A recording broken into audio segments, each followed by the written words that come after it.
Hey, this is Apostoli, and you're watching a 416 interview.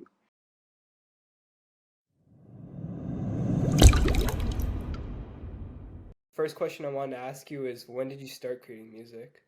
Honestly, like it's hard to say, like shit. In elementary school, I tried to start a band, but that shit didn't really work. Like more recent music, I think kind of high school, like grade 10, grade 9, grade 10. But it wasn't good back then. But yeah, around that time, When did you like start taking it seriously then? I would say like grade 12, maybe grade 11, 12. Yeah. What made you start creating music? Well, like I grew up like with a dad who made like played music a lot. Like he taught me how to play guitar and stuff. So I kind of was always like musical, but rap music, uh, shit in middle school. I dropped a diss track on a guy because I had a crush on this girl, and I was like, I was like, I don't know, like this is definitely gonna get her, bro. So I dropped a diss track, and it was kind of fun. And then I was just like fucking around, and I was shit for like for like the first like 3 years. Like it was bad. I kind of lied saying I started taking it seriously in like grade 11, but like that's when I like was decent enough for it to like be serious. Before I didn't even really know what I was doing, but then like I got some management and like had some more direction with the shit and just like was making better music. How did you come up with your name, Apostoli? Am I saying it right? Apostoli. So that's actually like just my name. Like it's Greek. My background is Greek.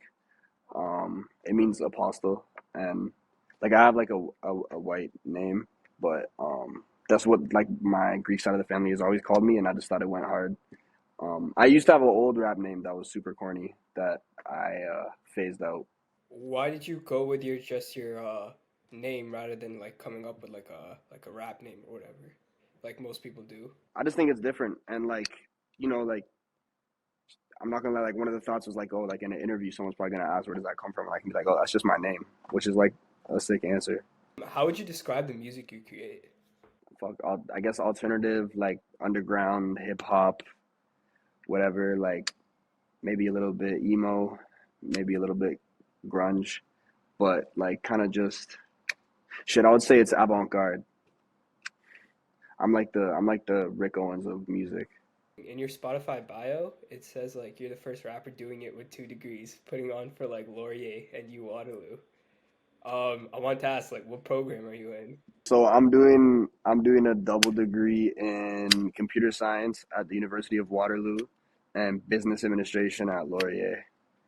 So yeah, I feel like I don't know. I'm kind of like still like a big nerd, so I didn't want to stop doing this shit when and like pick one or the other, like pick music or pick academics and like that stuff. So like I was told a lot like from my parents and just from people like you're not gonna be able to like keep going and keep trying to do everything at once. But I'm pretty oppositional, so I'm not like it's definitely not easy to balance. Like rollouts get pushed back, assignments get missed, like things like fall by the wayside because I'm not the most organized person. Like I'm not someone who's like fully optimized my life and shit to like fit everything in. I just kind of like take shit day by day and like just try to focus on whatever's at the forefront of my mind and like keep things from falling out. But like there's still like a lot of times where I'm like, man, like eventually I am gonna have to narrow narrow things down. But it's like I've gotten this far without doing it, so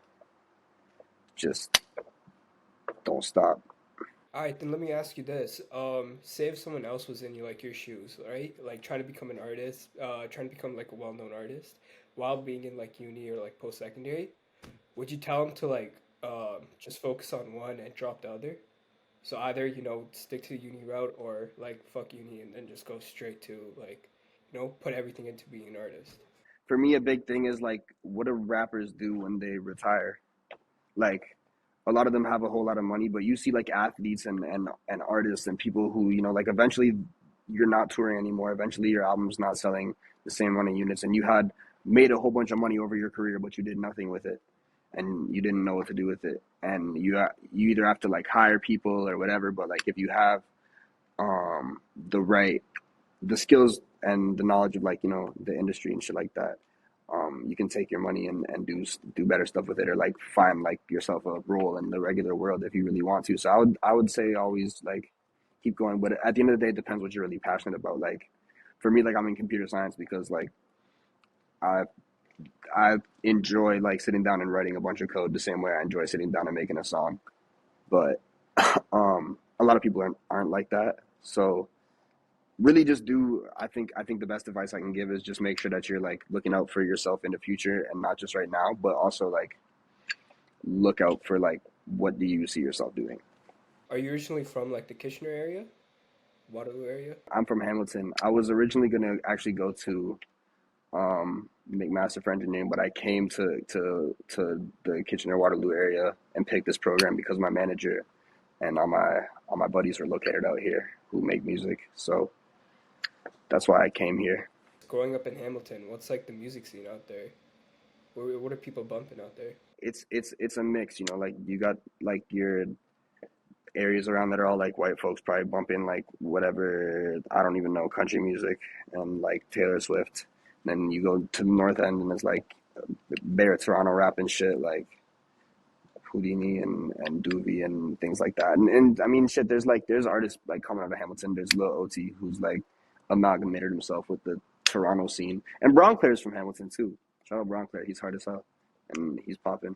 On your own time, like what kind of artists do you listen to? My all time goat's always gonna be Drake.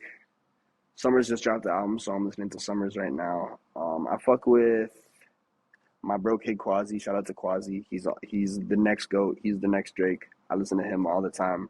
And then like underground, like I fuck with Hey Guapo's really hard. This guy Ferry 5100's really hard. Um, Lucky, I listen to a whole lot of Lucky. Um, but bro, Lucky makes me want to like text a toxic bitch that I miss her. Like stop, like just throw away my entire life for like a bad bitch who's not good for me, you know. But yeah, like that type of shit. Lucky. Oh, Skywater's super hard. Um, and I listen to a lot of like alternative shit too, though. Like there's like Biba Doobie is cool as fuck. Um, yeah, I listen to like emo girl music because I be fucking them sometimes, so they put me on. Out of all the songs and projects that you have put out, which one have you like which one did you like most enjoy making? I mean, I only have one project, Anagnorisis, my first project. That one was like, I it wasn't really a cohesive process of making it. Like my creative process is super fucked just because of the way my life is. So that album is songs that were made over like the past like 2 years and shit. Um, I think I have a song dropping next month. Um, Oh yeah, my favorite song, the songs that I enjoy making the most are probably the ones that I have with my dog. So like Prove Wrong with Kid Quasi. I have a song dropping next month, Racks Up with my boy Wavy. And those ones are just like those weren't like we didn't even go to the studio or anything. We were just like recording in my basement or in my broski's room in his apartment, just like the man's like hicked up, like working, just like stealing beats off YouTube and locking in. Like those are that's really my favorite part about it. Like just doing shit, creating shit together and like when your one boy goes and punches in and then like you're like, oh, that was so hard, and then you go punch in and they're like, oh, that was so hard, and then like everyone's just like hype as fuck in the session. So those ones are definitely my favorite making experiences. You rather like make a song with someone else rather than just putting like a song just by yourself out. Is that what I'm getting at?